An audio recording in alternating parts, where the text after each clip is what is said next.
નમસ્કાર, હું છું કેતન અને આપ જોઈ રહ્યા છો CB24। અરવલ્લી જિલ્લામાં કારનો આતંક સામે આવ્યો છે। દારૂ પીને નદીરાએ બેફામ ગાડી ચલાવી હોવાની ઘટના પ્રકાશમાં આવી છે।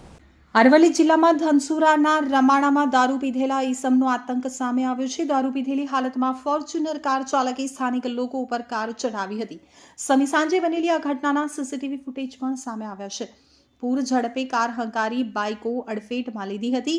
કારની અડફેટમાં એક વ્યક્તિ ઘાયલ થયો હતો તો દારૂ પીધેલા ઈસમે ગામમાં ફરી અને પહેલા ધમકી આપી હતી।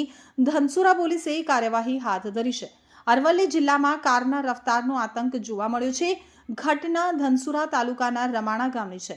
લોકોનું કહેવું છે કે કાર ચાલકને કાર શાંતિથી ચલાવવા મામલે ઠપકો આપતા કાર ચાલકે બેદરકારી ભરી રીતે કાર ચલાવી એક વ્યક્તિને અડફેટે લીધો હતો અને આ બનાવમાં એક યુવકને પગના ભાગે ગંભીર ઇજાઓ થતા તેને સારવાર અર્થે ખસેડવામાં આવ્યો હતો, જ્યારે 2 થી 3 જેટલા બાઇકોને નુકસાન પહોંચ્યું હોવાના અહેવાલ પણ સામે આવ્યો છે। બનાવને લઈ અને ગામના અફરાતફરીનો માહોલ સર્જાયો હતો। સમગ્ર ઘટનાના સીસીટીવી ફૂટેજ પણ સામે આવ્યા છે। બ્લેક કલરની મોંઘી કાર સાથે આવેલા શખ્સ દ્વારા બેદરકારી ભરી રીતે ગામમાં કાર ચલાવી મચાવેલા આતંકને લઈ ગ્રામજનોમાં રોષ જોવા મળ્યો હતો। સમગ્ર બનાવની ગંભીરતાને લઈ ગ્રામજનો ધનસુરા પોલીસ સ્ટેશને પહોંચ્યા હતા। ઘટના સ્થળે હાજર રાજેન્દ્રભાઈએ જણાવ્યું હતું કે જે વખતે બનાવ બન્યો ત્યારે હું ત્યાં હાજર હતો।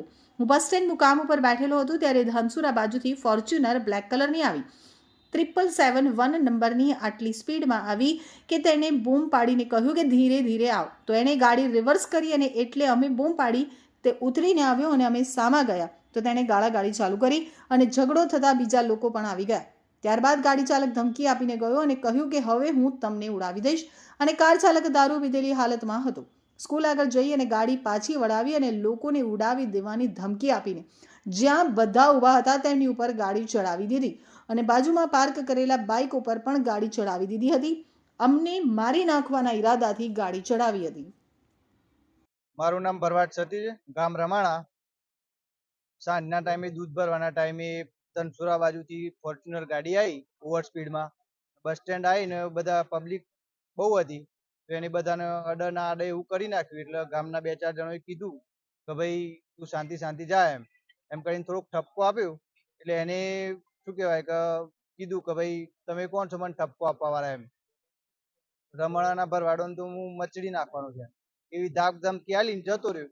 એટલે મને બધાને એવું લાગ્યું કે ભાઈ ઘેર જતો રહ્યો એમ। પછી બીજી 5-10 મિનિટ પછી એ ગાડી આગળથી વાળી અને આવ્યો ઓવર સ્પીડમાં તો એક ભાઈને ગંભીર ઈજા પહોંચી છે અને બીજા બધા 2-3 જણાનું વાગ્યું છે ને એવું બધું થયું છે એમ। અને છેલ્લા 2-3 કલાકથી અમે પોલીસ સ્ટેશન આવ્યા ફરિયાદ આપવા માટે, તો હજી સુધી અમારી ફરિયાદ લેવાઈ નથી। ત્યાં હાજર હતો। હું બસ સ્ટેન્ડ દુકાન પર બેઠેલો હતો ત્યારે ધનસુરા બાજુથી ફોર્ચ્યુનર બ્લેક કલરની આવી 77-71 નંબરની અને એટલી સ્પીડમાં આવી કે બસ સ્ટેન્ડ ઉપર ત્યાં ઊભી રહી ગાય એટલે અમે એને કીધું ભાઈ ધીરે ધીરે આવ, બૂમ પાડીને કીધું તો એ પાછો એને ગાડીમાં પાછી રિવેસ મારી એટલે અમે બૂમ પાડી એને। એટલે પછી એ ઉતરીને આવ્યો એટલે અમે હામાં ગયા ઉતરીને આવ્યો એટલે અમે એને કીધું એટલે એને ગારામગાર ચાલુ કરી એટલે અમે એને ઝઘરી કર્યું। એટલે આમ બીજા 2-4 લોકો આવી ગયા। 2-4 લોકો આવ્યા એટલે કીધું કે આપણે કંઈ કરવું નહીં, જવા દે એમ શાંતિ એને એવું કીધું કે હવે જો હેડો તમને ઉડાડી દઉં છું ને આમ ને તેમ। તેને એ રીતે ગાડી બેહારે મેં એને આમથી આમ માથાકૂટ કરવા જતા એટલે 2-3 બીજા હતા એટલે એમને કીધું જવા દો એને ઉડાડી દેવાની વાત કરી એટલે અમે કીધું જવા દે ચલો। અમે ત્યાં ઊભા જ હતા એટલામાં તે ત્યાં સ્કૂલ આગળ જઈ અને ત્યાંથી ત્યાંથી ગાડી વારી બહુ પીધેલો જ હતો ટૂંકમાં, બોલવાના હોશ નતા। 2 જણા હતા, પેલા એક ઉતર્યું પછી પાછું બીજું ઉતર્યું। સ્કૂલ કંદી ગાડી વાળી ત્યાં એક કોક છોકરું હતો અમે જોઈ જ રહ્યા છીએ ત્યાં એને ઉડાડતો રહ્યો અને ત્યાંથી એટલી સ્પીડમાં આવ્યો ને તેને ગાડી અમારા ઉપર નાખવી હતી પણ ત્યાં પાછળ ટ્રેક્ટર હતું એના કારણે અમારા ઉપર ના નાખી અને ત્યાં સીધી જવા દીધી। સીધી એને મારવાના ઈરાદાથી એને પછી ઉડાડી જ દીધા। 2-3 બાઈકો ઉડાડી દીધી। કેટલા જણા ઘાયલ થયા? એક જણ ઘાયલ થયું છે અને 2-3 બાઈકો પૂરી ટોટલ લોસ કરી ડેરી ઉપર બીજી પબ્લિક તો આમથી આમ નાહી ગઈ।